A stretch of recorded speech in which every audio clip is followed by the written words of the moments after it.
Hello, good morning. आशा करता हूँ आप लोग छुट्टी पूरा एंजॉय कर रहे होंगे। सिर्फ एंजॉय मत करना दोस्त, पढ़ाई भी करो। नहीं तो दिक्कत हो जाए क्लास 10th में हो। आप अपनी ज़िंदगी का पहला एग्ज़ाम देने जा रहे हो जो क्वेश्चन आपके जानकारी से बाहर का व्यक्ति चेक करेगा, सेट भी करेगा और चेक भी करेगा, और जिसका मार्क्स आपके पूरे लाइफ पे हावी रहेगा। आपको नहीं पता, लेकिन क्वेश्चंस आएंगे आपके टेक्स्ट बुक से। थोड़ा-सा स्ट्रेट हो सकता है, ट्विस्टेड हो सकता है, कॉम्पिटेंसी बेस्ड हो सकता है, कुछ भी होगा लेकिन रहेगा तो आपके टेक्स्ट बुक से ही क्वेश्चन। अगर फंडा क्लियर है, कंसेप्ट क्लियर है, कहीं कोई दिक्कत नहीं। कितना आपको मार्क्स आएगा ये डिपेंड करता है कि आपके कंसेप्ट कितने क्लियर है। अब क्वेश्चन पूछने का तरीका ही बदल गया है। आप रट के जाएँगे, एक लिमिट तक ही नंबर लेके आ पाएँगे, मार्क्स आ पाएगा आपको। अगर आपके कंसेप्ट क्लियर हैं, तो जितने ज़्यादा क्लियर होंगे उतने अच्छे मार्क्स, उतने ज़्यादा मार्क्स आएँगे। ठीक है? इसलिए बहुत ज़्यादा चैप्टर्स तो नहीं हुए हैं, फिर भी चैप्टर्स तो हो गए। ख़ास करके मैं अपने सब्जेक्ट की बात करूँ सोशल साइंस के, तो आप इन छुट्टियों में जहाँ भी आपको दिक्कत थी, प्रॉब्लम्स था, उसको पूरा करने की कोशिश करें। जो भी छूटा हुआ था उसको पूरा करने की कोशिश करें। अगर नहीं कुछ छूटा हुआ था तो रिवाइज़ करें चैप्टर्स को। प्रीवियस ईयर्स के सेट लगाएँ पीवाईक्यूज़ और सिंपल पेपर्स लगाएँ और एक-एक लाइन बुक का पढ़ें, एक-एक वर्ड क्लियर होना चाहिए आपके टेक्स्ट बुक का। फिर देखिए कितना मज़ा आता है। छुट्टी में ये कर लीजिए, खुद से कर लीजिए, सीनियर्स की मदद से कीजिए, बड़े भाई-बहन की मदद से कीजिए, पेरेंट्स की मदद से कीजिए, अगर आप टीचर्स के कॉन्टैक्ट में हैं तो उनकी मदद से कीजिए, लेकिन कर लीजिए। 10th में आप सब घूमना-फिरना भूल जाइए, मौज-मस्ती भी होनी चाहिए, लेकिन पढ़िए। चलिए हम यहाँ मिले हैं इसलिए क्योंकि अपना जो कोचिंग्स है, ये जो अपना कोचिंग एमएस क्लासेस के नाम से है, इसमें समर वैकेशन के दिन, लास्ट क्लासेस में बंद होने के दिन जो हमारा जो टेस्ट हुआ था, टोटल फुल लेंथ का मॉक टेस्ट हमारा तीसरा था और वैसे चौथा या पांचवा हमारा टेस्ट था। तो जो भी था तीसरा, तीसरा जो है वो सोशल साइंस के ज्योग्राफी का first chapter resources and development का था जो 6 जून को हुआ था हमारा एमएस क्लासेस में, क्लास 10th का। 80 मार्क्स के लिए ये टेस्ट हुआ था, 2 घंटे के लिए हुआ था। हम उसके क्वेश्चंस को डिस्कस करते हैं। पूरा क्वेश्चन तो एक बार डिस्कस नहीं कर पाएँगे क्योंकि क्वेश्चन हम जो डिस्कस करेंगे सिर्फ़ आंसर नहीं बताएँगे, बल्कि आपके टेक्स्ट बुक के अकॉर्डिंग कहीं से भी बाहर नहीं जाएँगे। टेक्स्ट बुक में जो दिया हुआ है उसको आप फुल एनालिसिस करेंगे। यानी आपके क्वेश्चन के मदद से उस चैप्टर को पूछे गए चीज़ों को पूरी तरह से दोहरा लेंगे ताकि आपका वो चीज़ रिवाइज़ हो जाए। ये करने की हम कोशिश करेंगे जिससे आपको हेल्प मिल जाए। आप इस बहाने आप चैप्टर्स के लगभग इम्पोर्टेंट चीज़ों को रिवाइज़ कर लें, यानी चैप्टर्स थ्रू द क्वेश्चन्स आप कर लें। तो चलिए शुरुआत करेंगे, लेकिन पहले थोड़ा-सा इंट्रोडक्शन जान जाएँ अपने कोचिंग का। हमारे कोचिंग का नाम एमएस क्लासेस है, जिसमें एसएसटी जो है वह परमिंदर सर यानी मेरे द्वारा पढ़ाया जाता है। साइंस जो है वह रुपेश सर के द्वारा पढ़ाया जाता है। मैथ जो है वह आकाश सर के द्वारा पढ़ाया जाता है और इंग्लिश जो है वह सोनू सर के द्वारा पढ़ाया जाता है। बायो जो है वह सौरभ सर के द्वारा पढ़ाया जाता है, जिनका फ़ोटो अभी अवेलेबल नहीं है, वो भी हो जाएगा, तो फिर हम लोग यहाँ लगा देंगे। चलिए अब क्वेश्चंस को डिस्कस करते हैं। हमारा पहला क्वेश्चन है हमारे टेस्ट का जो हुआ था। क्वेश्चन मैं पढ़ रहा हूँ, आप आंसर सोचेंगे। क्वेश्चन है which one of the following soil develops in an area with high temperature and heavy rainfall. Question क्या पूछा है कि वह कौन सा सॉइल है जो कि हाई टेम्परेचर और हेवी रेनफॉल में डेवलप होता है। सीधा सा क्वेश्चन है कि उस सॉइल का नाम बताइए जो हाई टेम्परेचर और हेवी रेनफॉल में होता है। आपके सामने ऑप्शंस हैं alluvial soil, laterite soil, red and yellow soil, black soil. कौन सा होगा बताइए आप। अब इसमें आपको पता है कि इसमें आपका आंसर लेटेराइट सॉइल होगा। यानी वह सॉइल जो हेवी रेनफॉल और हाई टेम्परेचर में होता है, उस सॉइल का नाम जो है वह लैटेराइट सॉइल है। कैसे लैटेराइट सॉइल है? आइए देखते हैं और इस बहाने इस चीज़ों को पूरा करते हैं। आप जानते हैं कि आपको 6 तरह के यानी 6 टाइप के सॉइल्स के बारे में पढ़ना है। लैटेराइट सॉइल पहला है लैटेराइट सॉइल, दूसरा है ब्लैक सॉइल और तीसरा है रेड एंड येलो सॉइल, चौथा है लैटेराइट सॉइल, पांचवा है एरिड सॉइल और छठा जो है वह फॉरेस्ट सॉइल है। 6 तरह के सॉइल्स के बारे में आपको पढ़ना है। तो हमारा आंसर क्या था कि हाई टेम्परेचर और हेवी रेनफॉल में कौन सा सॉइल जो है वह डेवलप होता है, और हमने आंसर बोला था लैटेराइट सॉइल होता है। आइए देखते हैं लैटेराइट सॉइल कैसे होता है। लैटेराइट सॉइल यही है। देखिए यहाँ पे क्या कह रहा है कि लैटेराइट जो है वह किस वर्ड से आया है? लैटिन वर्ड से आया है। लैटिन के लेटर वर्ड से आया है, जिसका मतलब बेस होता है। ठीक है भाई, हम इतना तो जान गए। अब जानिए कि यह जो है दूसरे पॉइंट में आप जानिए, लैटेराइट सॉइल जो है वह tropical and sub tropical climate में होता है, alternate wet and dry seasons में। Alternate wet and dry seasons में होता है ट्रॉपिकल और सब ट्रॉपिकल में। ट्रॉपिकल सब ट्रॉपिकल्स का मतलब क्या है? आप 9th क्लास में पढ़ चुके हैं, ये इक्वेटर है। ये आपको इसी tropic of Cancer, tropic of Capricorn, ये जो है सो ट्रॉपिकल और सब ट्रॉपिकल वाला एरिया है, इस एरिया में होता है। यानी यहाँ पे पूरा आपको और सन आप जानते हैं इसी के बीच में घूमता है, तो यहाँ पे आपको हाई टेम्परेचर तो होगा, ठीक है। और दूसरा जो है, जब हाई टेम्परेचर होगा तो हेवी रेनफॉल भी होगा, ये भी चीजें है ना। वैसे फिर से हम देखते हैं इसको, ट्रॉपिकल सब ट्रॉपिकल एरिया में होता है। कौन सा होता है? लैटेराइट सॉइल होता है। Alternate wet and dry seasons में tropical and sub tropical area में लैटेराइट सॉइल होता है, अलग चीज हो गई।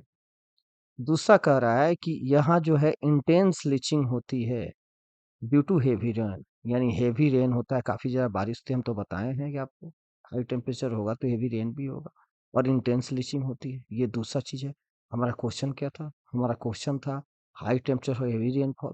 आ गया लैटेराइट सॉइल हमारा आंसर, है ना। यहाँ से हो जाएगा कि लैटेराइट सॉइल है। लेकिन इस बहाने हम पूरा लैटेराइट सॉइल के बारे में जानते हैं। कह रहा है कि ये लैटेराइट जो सॉइल है यह एसिडिक जो है, इसका पीएच लेस देन 6 होता है। जब भी आपको किसी भी सॉइल में ये चीज दे, एसिडिक पीएच लेस देन 6, हटा दीजिए ना लेस देन 6, अगर याद होता है तो ठीक है, नहीं तो ऐसे अगर पूछ देखे सोर्स बेस्ड क्वेश्चन में, केस बेस्ड क्वेश्चन में, किसी में कह दे कि कौन सा सॉइल है, आइडेंटिफाई करने के लिए आप सीधे कहेंगे लैटेराइट सॉइल है, दूसरे किसी सॉइल में ऐसा नहीं दिया है, ठीक है। इसके बाद यह कहाँ-कहाँ ऑकर होता है, कहाँ-कहाँ पाया जाता है ये सॉइल? कौन सा soil? Laterite soil. Southern states में होता है, western Ghat of regions of Maharashtra में होता है, उड़ीसा में होता है, some parts of west Bengal में होता है, नॉर्थ ईस्ट रीजन्स में होता है। आइए मैप के थ्रू देखते हैं। मैप कहाँ है? यहाँ है। ये जो है आपको देखो यहाँ पे लैटेराइट सॉइल, ये वाला जो एरिया है, यह लैटेराइट सॉइल का एरिया है, वेस्टर्न घाट में महाराष्ट्र में, याद रखिएगा। ये वाला जो एरिया है उड़ीसा में, बंगाल में, ये जो है वो लैटेराइट सॉइल वाला एरिया है। नॉर्थ ईस्टर्न स्टेट्स में देखिए यहाँ पे लैटेराइट सॉइल, तो ये आपको लैटेराइट सॉइल है, ये ध्यान में आया, लैटेराइट सॉइल वाला एरिया है ये, याद रखिएगा। लैटेराइट सॉइल बहुत ज्यादा नहीं है, फिर भी यहाँ पे लैटेराइट सॉइल आ गया। सेकंड क्वेश्चन है कि रिवाइंस सिफरसू, रिवाइंस किसको बोलते हैं? आपके सामने ऑप्शंस हैं, bad land created at Chambal valley, bad land created at Ganga valley, badland created at Godavari valley, badland created at Kullu valley. Badland Chambal valley में, बैडलैंड गंगा वैली में, बैडलैंड गोदावरी वैली में, बैडलैंड कुल्लू वैली में। आपके बुक के अकॉर्डिंग देखते हैं कि ये कौन सा। आपको याद होना चाहिए कि कहाँ पे है ये, याद है कि बुक में कहाँ पे है, किस पेज पे है, किधर है, तो मस्ट नहीं तो फिर देखिए, देखिए यहाँ कह रहा है बेरलैंड, यहाँ आ गया। बेरलैंड किसको बोलते हैं? The land becomes unfit for cultivation and is known as barren land, यानी वह लैंड जो कल्टीवेशन के लिए, खेती बाड़ी के लिए अनफिट होता है, उसको बेरलैंड बोलते हैं। और in the Chambal Chambal valley which land are called ravines, और अगर ऐसा बेरलैंड चंबल वैली में है, चंबल कहाँ पे है? एमपी में। चंबल वैली में उसको बेरलैंड बोलते हैं। आप अपने क्वेश्चन पे आइए। Badlands created at Chambal valley, ravines इसको बोलते हैं। हो गया, ये आसान तो क्वेश्चन है। तीसरा क्वेश्चन है, a researcher is examine A soil type which is formed by weathering of volcanic rock and rich in minerals। कह रहा है कि आप जो हैं वैसे सॉइल के बारे में बताइए। एक मिनट, जस्ट मिनट।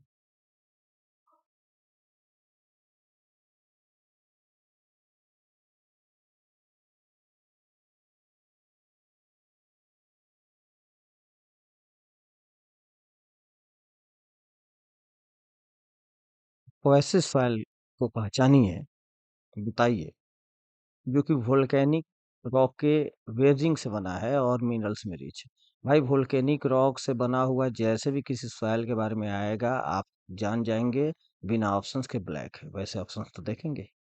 यहाँ देखिए ऑप्शंस क्या है, laterite soil, alluvial soil, black soil, desert soil. हम अपने फेसबुक के अनुसार चलते हैं इसी बहाने, क्योंकि ब्लैक सॉइल भी देखना है होता क्या।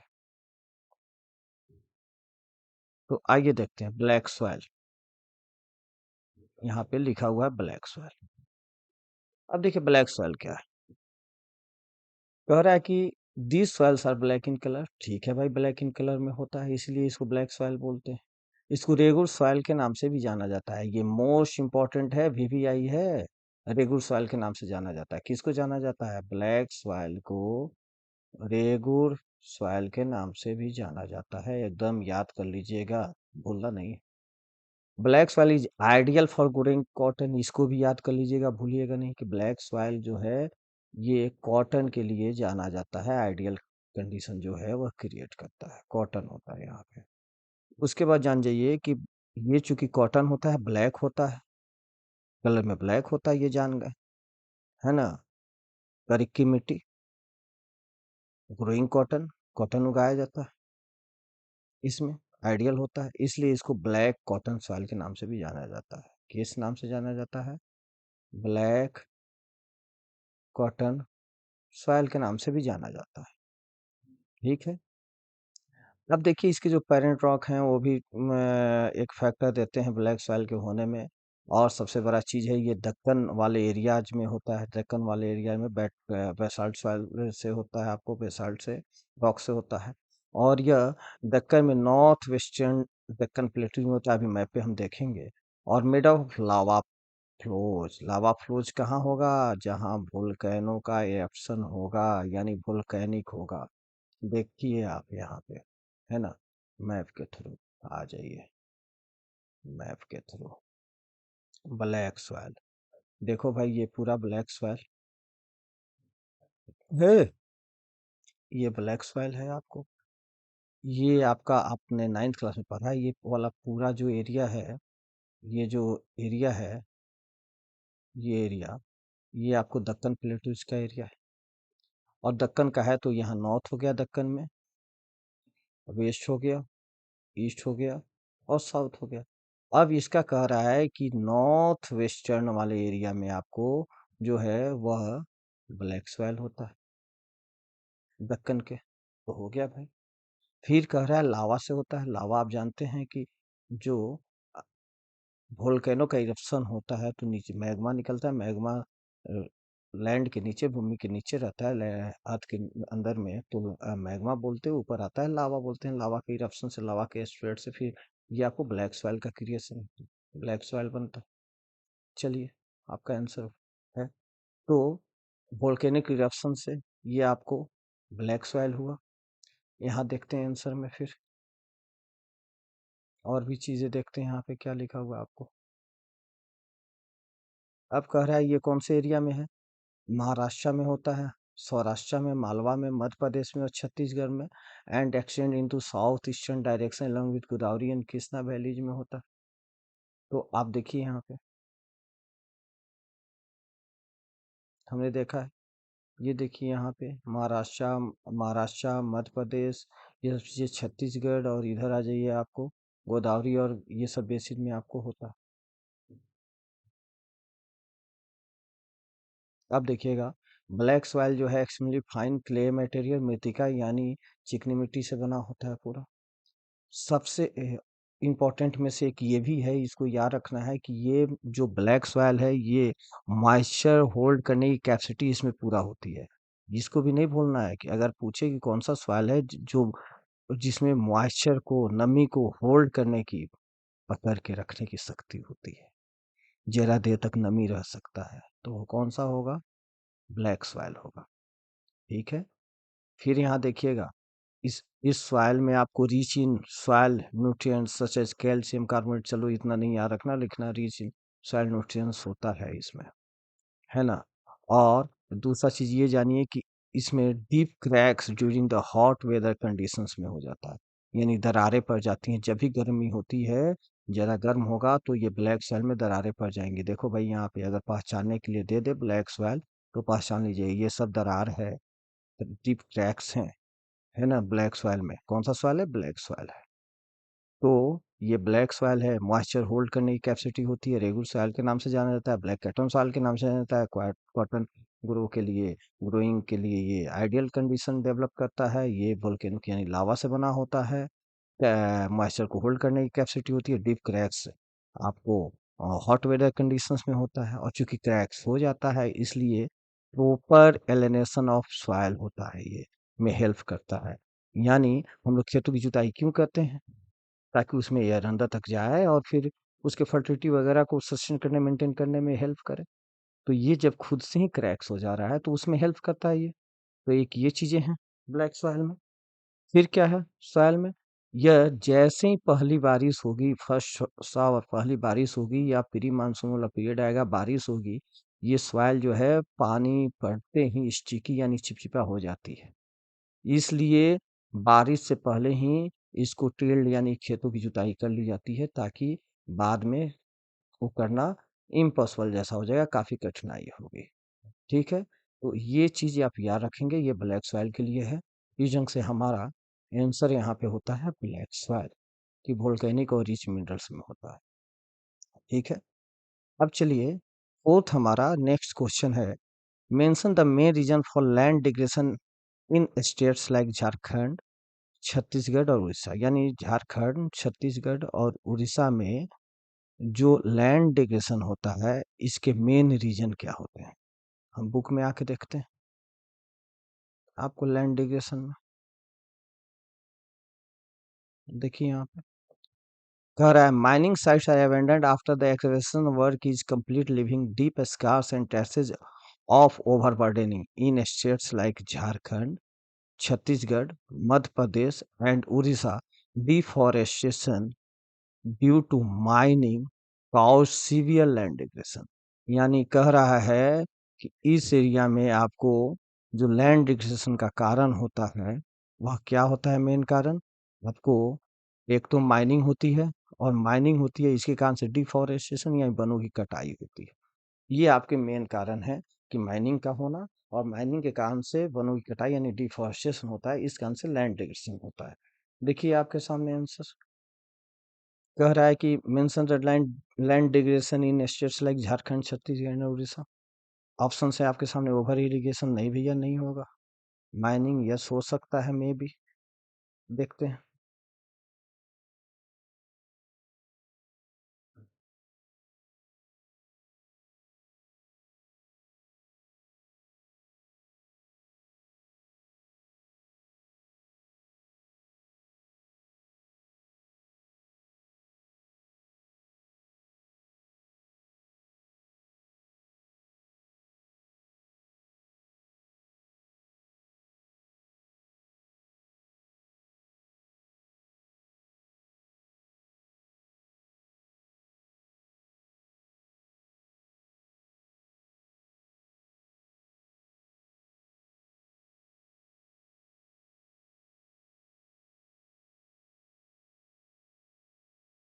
तो हमारा ऑप्शन इसमें क्या था?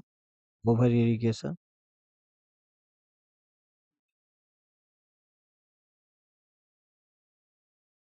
एक मिनट।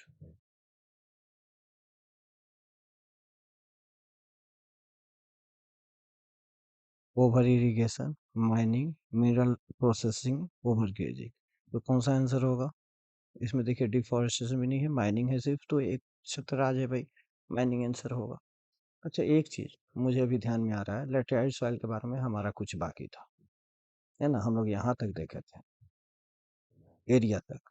देखिए लेटेराइट सॉइल को फिर से हम लोगों ने क्या क्या देखा था कि लेटेराइट सॉइल लैटिन वर्ड्स के लेटर से बना है, जिसका मतलब ब्रिक्स होता है, ट्रॉपिकल सब ट्रॉपिकल एरिया यानी हाई टेम्परेचर में होता है, हेवी रेनफॉल के कारण से इंटेंस लीचिंग होती है, एसिडिक पीएच लेस देन 6 होता है, और कौन से एरिया में होता है, ये सब चीजें हमने देखी थी। हमारा बाकी था कि ये जो सॉइल है, यहाँ पे डेसिडिवस और एवरग्रीन फॉरेस्ट होता है, यानी सदाहरित वन हमेशा ये होता है, और साल के कुछ महीनों के लिए ये पत्ते गिरा देते हैं, इस एरिया में होता है आपको लेटराइट सॉइल। लेटराइट सॉइल के बारे में कुछ इंपॉर्टेंट चीज़ें ये हैं कि यहाँ लैंडस्केप जो होता है, लैंडस्लाइड यानी भूस्खलन पूरा होता है यहाँ, यानी सॉइल एरोजन वाला एरिया है ये, सॉइल एरोजन आपको होता है ना? लैंड इरोजन होता है, डिग्रेशन होता है ना? इस एरिया में, इसके लिए ये जाना जाता है आपको लैटेराइट सॉइल। लैटेराइट सॉइल, फिर से एक चीज और जानिए कि ये कर्नाटका, केरला और तमिलनाडु वाले एरियाज, हिली एरियाज में होता है, और इस एरिया में टी और कॉफी के लिए पूरा ये जाना जाता है। अगर आपसे क्वेश्चन पूछे, इंपॉर्टेंट है ये, कि टी और कॉफी किस तरह के सॉइल में होता है, तो लैटेराइट सॉइल आप देंगे। दूसरा फिर यहाँ पे देंगे कि तमिलनाडु, आंध्र प्रदेश और केरला में आपको कैसू नट होता है, यानी आपको टी और कॉफ़ी किस तरह के सॉइल में होता है, तो लैटेराइट सॉइल, आप इतना याद रखेंगे।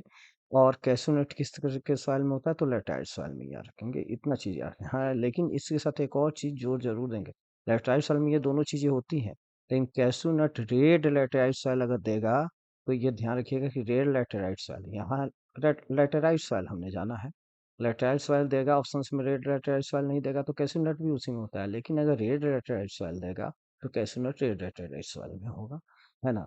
तो यानी टी, कॉफी और कैशू नट के लिए लेटराइट सॉइल जाना जाता है। मोस्ट इंपॉर्टेंट थिंग ये है, आप ध्यान रखेंगे, लेटराइट सॉइल का ऑप्शन भी आप ध्यान रखिएगा।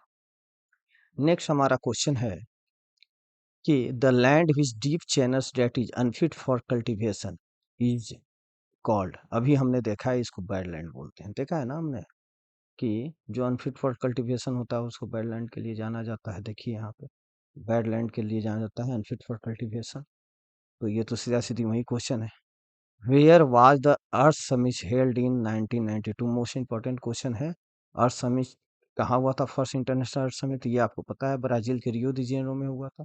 ये ये तो आप भूल ही नहीं सकते कि कहाँ हुआ था। देखो, देखो, रियो डी जेनेरो में आपको फर्स्ट अर्थ समिट हुआ था, ब्राजील में, है ना? क्यों हुआ था ये? सस्टेनेबल डेवलपमेंट के लिए हुआ था, है ना? सस्टेनेबल डेवलपमेंट के लिए हुआ था, और यहाँ urgent problem of environment protection and socio economic development को एट ग्लोबल लेवल पे डिस्कस किया गया था। और जो डिक्लेरेशन साइन किया गया था वह किस पे किया गया था? ग्लोबल क्लाइमेट चेंज और बायोलॉजिकल डाइवर्सिटीज को लेकर किया गया था। और फिर यहाँ से तीसरा चीज क्या आया था कि एजेंडा 21 होगा, जो कि सस्टेनेबल डेवलपमेंट 21st सेंचुरी तक पूरा कर लेना है। ये तीन चीजें हुई थी, यानी urgent form of environmental protection and social economic development at global level के लिए आपको ये यहाँ पे किया गया था। और दूसरा जो डिक्लेरेशन साइन हुआ था, वो साइन हुआ था ग्लोबल क्लाइमेट चेंज को लेके और बायोलॉजिकल डाइवर्सिटी को लेके। और तीसरी चीज एजेंडा 21 यहाँ से निकला था, जो कि एजेंडा 21 देखिए यहाँ आपको पढ़ने को मिला है। ये रियो दी जेनेरो ब्राजील में हुआ था, जून 1992 में हुआ था। ठीक है। नेक्स्ट क्वेश्चन है, contour ploughing refers to. Contour ploughing किसको बोलते हैं? ऑप्शन है आपके सामने, ploughing around the control lines, ploughing outside the control lines, ploughing out opposite to the control lines, ploughing along the control lines. आप देखिए यहाँ पे कंट्रोल लाइंस,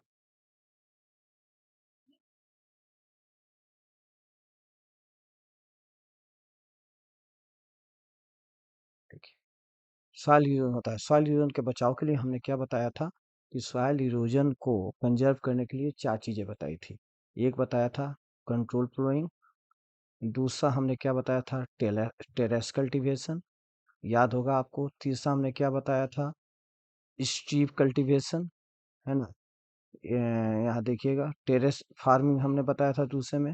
फिर यहाँ पे between the crops this breaks of the wind this method known as the strip cropping हमने बताया था तीसरा। और चौथा हमने शेल्टर बेल्ट बताया था। ये चार चीजें बताई थी कंजर्वेशन के लिए, यानी सॉयल इरोजन के कंजर्वेशन के लिए। कौन कौन सी चीज, control flowing, terrace cultivation, terrace farming, strip cropping और शेल्टर बेल्ट। इसमें कंट्रोल फ्लोइंग के बारे में हम जानते हैं। कंट्रोल फ्लोइंग क्या है, जैसे ये आपका माउंटेन है, मान जाइए ये आपका माउंटेन है, तो इसको अगर हम ऐसे करेंगे अप एंड डाउन की तरफ फ्लोइंग करेंगे, खेती करेंगे, जुताई करेंगे, तो वाटर क्या है, ऐसे फ्लो होगा, तो सॉइल इरोजन ज्यादा होगा। तो इसके लिए हम ऐसे नहीं करके इसके चारों ओर से करते हैं। जैसे ये निकला हुआ है आपका माउंटेन है, तो इसके चारों ओर से करेंगे, है ना। जैसे अभी हम आपको दिखा देते हैं कंट्रोल फ्लोइंग। कंट्रोल फ्लोइंग आपको,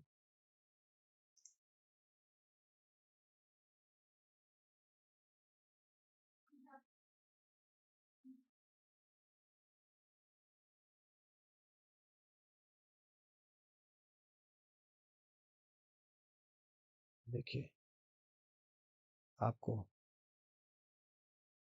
ये जो है, इसी को देखिए, ये है ना कंट्रोल फ्लोइंग, देख रहे हैं ये चारों चारों ओर से है ना।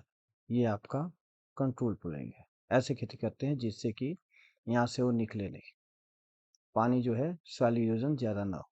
ये कंट्रोल फ्लोइंग है। हम अपने चीजों पे आते हैं, कंट्रोल फ्लोइंग। अब कंट्रोल फ्लोइंग किसको बोलते हैं, flowing along along the control lines. पहले इसको समझ लें, अलोंग द कंट्रोल लाइंस, कुछ ऐसा ही हमारे क्वेश्चन में है, along the control lines, along the control lines. देखिए यहाँ पे हो flowing along the control lines, यहाँ आउटसाइड है, गलत है, अराउंड गलत है, ऑपोजिट गलत है, अलोंग कंट्रोल लाइंस। देखिए आपको यहाँ लिखा हुआ है कि कंट्रोल लाइंस यानी इसके चारों ओर जो है, सो हम अलोंग कंट्रोल लाइंस के साथ साथ जो है इसके करते हैं, क्यों करते हैं, decelerate the flow of water down the slopes. और ये हमको सॉइल इरोजन को रिड्यूस करने में, डिसरेट करने में जो है वह हेल्प करता है। ठीक है, हमारा नेक्स्ट क्वेश्चन है, way running water cuts through the clay soil and make deep channels this leads to. यानी रनिंग वाटर जो है वह क्ले वाटर को कट करता है और डीप चैनल्स बनाता है। ऑप्शन है soil erosion, seat erosion, sand erosion, reel erosion, गली इरोजन। क्या बोलते हैं, आइए देखते हैं। क्ले सॉइल, चिकनी मिट्टी, एकदम मिट्टी का, देखिए यहाँ पे लिखा हुआ, sometimes water flow as sheet over a, यहाँ आपको गली इरोजन, देखिए यहाँ है, the running water cuts through the clay soil and makes the deep channels as gullies। इसी को गली इरोजन के नाम से जाना जाता है। देखिए गलीज इरोजन, यहाँ डीप, इसको चैनल्स बोलते हैं। ये बना है पानी के बहने से, ऐसा ऐसा, तो ऐसा जब हो, है ना, तो इसको क्या बोलते हैं, गलीज बोलते हैं, गलीज इरोजन बोलते हैं। ये क्यों बना है, रनिंग वाटर के क्ले वाटर में बहने से आपको डीप चैनल्स ऐसे बने हैं, जिसको गलीज इरोजन के नाम से जाना जाता है। ठीक है, यहाँ देखिए आंसर है आपको गलीज इरोजन आंसर हो जाएगा। नेक्स्ट है, व्हाट आर सेटल बेड्स। अभी हम लोग पढ़े हैं, ऑप्शंस देखिए, rows of trees to control erosion, planting lines of trees for getting air, planting lines of trees to increase erosion, rows of trees to control control sunlight, shelter belt.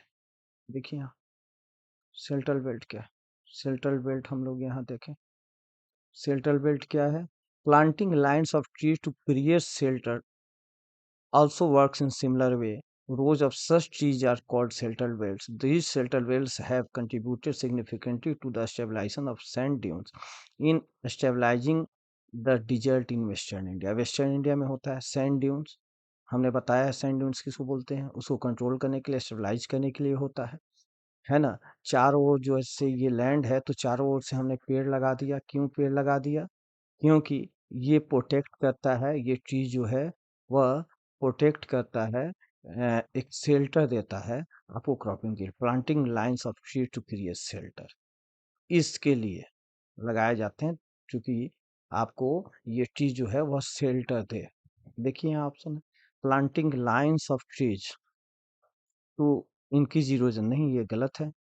Rose of trees to control erosion, trees to control erosion, planting lines of trees for getting air, ये भी गलत होगा। Getting air करने के लिए, sunlight control करने के, ये आपका सही होगा। Rows of trees to control erosion, erosion को कंट्रोल करने के लिए ट्रीज का रोज लगाए जाते हैं। ठीक है, यहाँ देखिए 10वां, which one of the following statement refers to sustainable development. Sustainable development किसको कहते हैं, इसमें से कौन सा स्टेटमेंट जो है वो सस्टेनेबल डेवलपमेंट को पूरा करता है?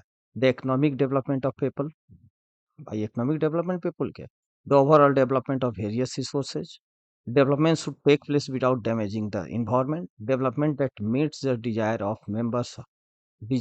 of the members of all communities। बताइए इसमें कौन सा होगा? आइए सस्टेनेबल डेवलपमेंट को देखते हैं। Sustainable development,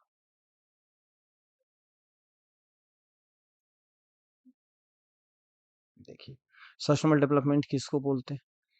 sustainable economic development mean development should take place, development होना चाहिए, डेवलपमेंट रुकना नहीं चाहिए, डेवलपमेंट होना चाहिए, but without damaging the environment, environment को भी डैमेज नहीं करना है। And development in present should not compromise with the needs of the future generation. तीसरा, तीन चीजें होनी चाहिए, development should take place, development तो होना ही चाहिए, लेकिन इन्वायरमेंट को डैमेज भी नहीं करना चाहिए, और जो हमारा फ्यूचर जनरेशन है, भविष्य की जो पीढ़ी है, उसके किसी भी नीड्स के साथ कंप्रोमाइज भी नहीं करना चाहिए। तीन चीजें होना चाहिए, तब सस्टेनेबल डेवलपमेंट उसको बोलते हैं।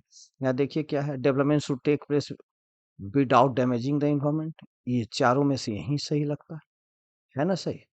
तो चलिए इसको देखते हैं, आंसर देते हैं। नेक्स्ट हमारा है, कह रहा है 11 नंबर क्वेश्चन में कि name the piedmont plains where alluvial soil is commonly found in, यानी पिडमोंट एरिया में एलिवियर सॉइल जो है, name the piedmont plains where alluvial soils is commonly found in. Alluvial soil के पिडमोंट प्लेन्स में कौन सा पिडमोंट प्लेन्स पाया जाता है? पिडमोंट किसको बोलते हैं? जैसे मान जी ये माउंटेन है, ठीक है, ये माउंटेन है, ये जो नीचे वाला है, यहाँ से आपको रिवर के द्वारा बह रहा है, फ्लो हो रहा है सब चीजें, ये जो नीचे वाला एरिया है, ये वाला एरिया माउंटेन के नीचे है ना, बॉटम वाले एरियाज में, साइड में, इसी को पिडमोंट एरियाज बोलते हैं। ठीक है, अब इसको आपके ऑप्शन है द्वार, चाओस एंड तेराइज। कहीं आपको द्वार के नाम से जाना जाता है, कहीं चाओस के नाम से, कहीं तेराई के नाम से। हम लोग नेपाल में अपने बिहार यूपी के बगल में जो है तिराई रीजन बोलते हैं नेपाल वाले एरिया को, कि हमारे यहाँ के लोग तिराई तेराई वाले एरिया में बसे हुए हैं। भाबर, खादर, बांगर, तो इसमें द्वार, चाओस और तिराई है, जो एलिवियर सॉइल के पिडमोंट एरियाज का नाम है। आइए इसको हम फिर से देखते हैं पूरे एक्सप्लेनेशन के साथ। हमारा मकसद है आपको दोहरा देना इसके साथ साथ, दूसरा कुछ भी नहीं, ताकि आपको हेल्प मिल जाएगा, थोड़ी सी भी हेल्प मिल जाए तो मैं समझूंगा मैं काम कर गया। नहीं तो इस गर्मी में बैठ के कहीं और बाहर छुट्टियों में कहीं और जगह बैठ के ये करना बड़ा कष्टदायक है, किसी न किसी चीज़ से कंप्रोमाइज है, लेकिन फिर भी कर रहा हूँ कि थोड़ी सी हेल्प आपको मिल जाए। एलिवियर सॉइल्स, देखिए पहला क्या है कि यह जो है मोस्ट वाइडली स्प्रेड सॉइल है। जैसे ये कहेगा कि सबसे ज़्यादा स्प्रेड, वाइडली स्प्रेड सॉइल कौन सा है, तो एलिवियर सॉइल आप आंसर लगा देंगे, और ये इंपॉर्टेंट सॉइल है, ठीक है। यह जो है पूरे नॉर्दर्न प्लेन्स में, इंटायर नॉर्दर्न प्लेन्स में आपको एलिवियर सॉइल मिलता है। यहाँ देखिए, ये जो है पूरा जो है नॉर्दर्न प्लेन का एरिया है आपके लिए, ये जो है पूरा नॉर्दर्न प्लेन है। यहाँ देखिए, यहाँ भी आपको नॉर्दर्न प्लेन आपको मिलेगा, यानी आप इसको ऐसे देखिए, ये वाला जो एरिया है पूरा, है ना, ये वाला एरिया, फिर नॉर्दर्न प्लेन्स आप आएंगे, यहाँ एलिवियर सॉइल, ये वाला एरिया देखिएगा, यानी ये पूरा नॉर्दर्न एरिया है। यहाँ आपको राजस्थान, गुजरात में मिलेगा, ईस्टर्न वाले मिलेगा, वेस्टर्न वाले में लेटेराइट सॉइल हमने देखा था, ईस्टर्न वाले में यहाँ देखिए, तो ये पूरा है, वाइडली स्प्रेड है, जैसा कि हम लोगों ने ये जाना है ना। तो आप देखिए कि इंटायर नॉर्दर्न प्लेन्स में है, वाइडली स्प्रेड है, ये सॉइल जो है वह तीन नदियों के यानी 3 इम्पोर्टेंट हिमालयन रिवर्स से बना। Indus, the Ganga, the Brahmaputra, ये 3 रिवर जो है, जब वह निकलती है और जैसे ये आपका है ना, ये तो यहाँ से आपको इंडस निकल गई, ये आपको गंगा निकल गई, ये आपको ब्रह्मपुत्र निकल गई। तो इसके द्वारा जो मिट्टियाँ की गई हैं, इसके द्वारा आपको नॉर्दर्न प्लेन बना है, रिवर्स के द्वारा, ध्यान देंगे। तो ये 3 हिमालयन रिवर्स के द्वारा बना है और ये सॉइल जो है राजस्थान और गुजरात, देखो हमने आपको बताया है राजस्थान और गुजरात।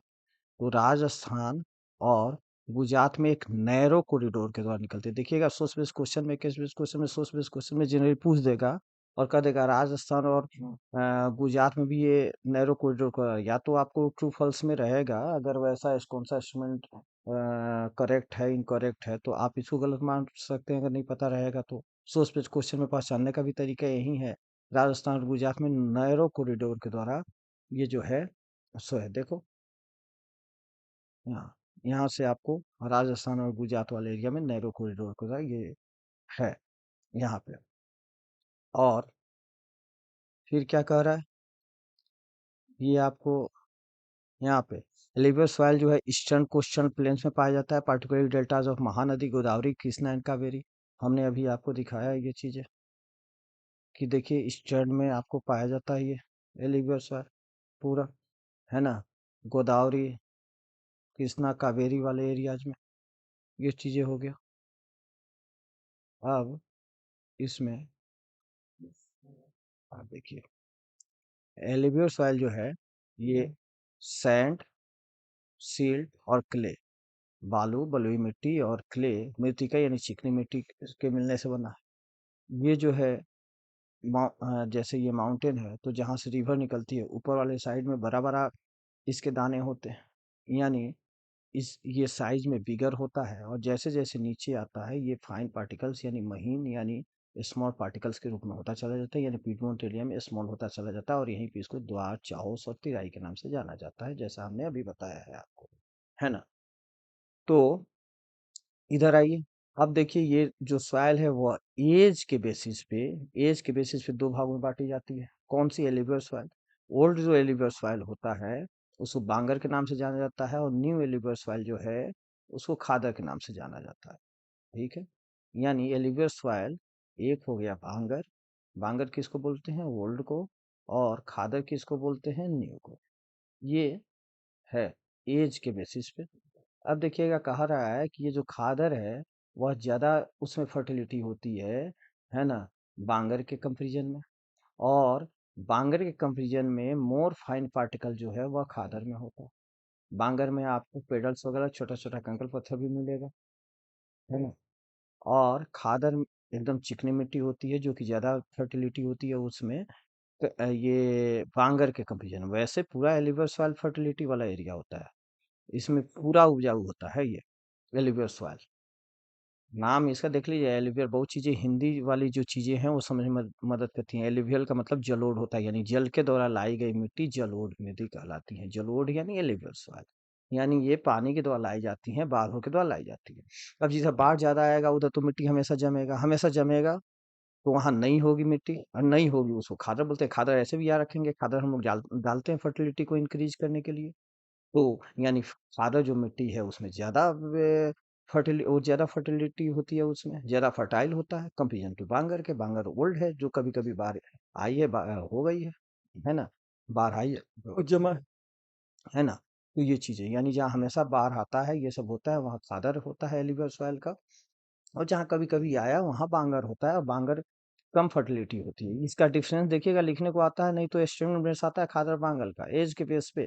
खादर बांगल पहला चीज हमने क्या देखा कि खादर जो है वह न्यू है, न्यू एलिवियर सॉइल होता है, और बांगर ओल्ड एलिवियर सॉइल होता है।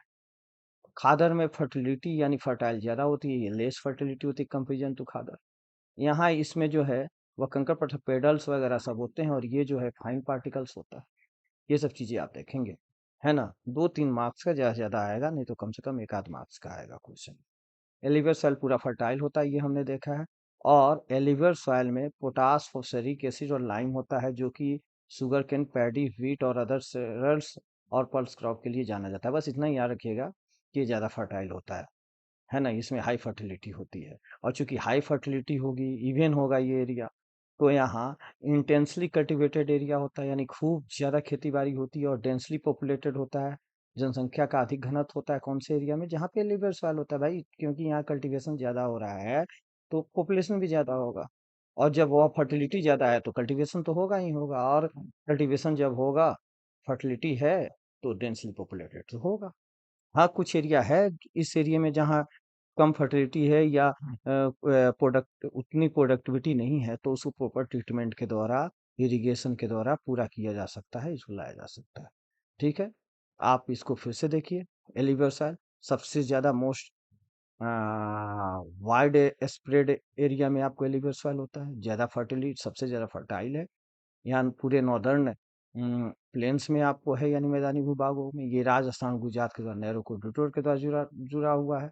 ये जो है पूरा जो ईस्टर्न वाला एरिया है, ईस्टर्न इंडिया का ईस्टर्न घाट, ये जो है आपको यूनिवर्सल का है, यानी बारिश ज्यादा जहाँ होगी वहां होगा आपको ये सब चीजें। ठीक है, अब हम आते हैं अपने नेक्स्ट क्वेश्चन पे। तो नेक्स्ट क्वेश्चन पे आते हैं, एक मिनट।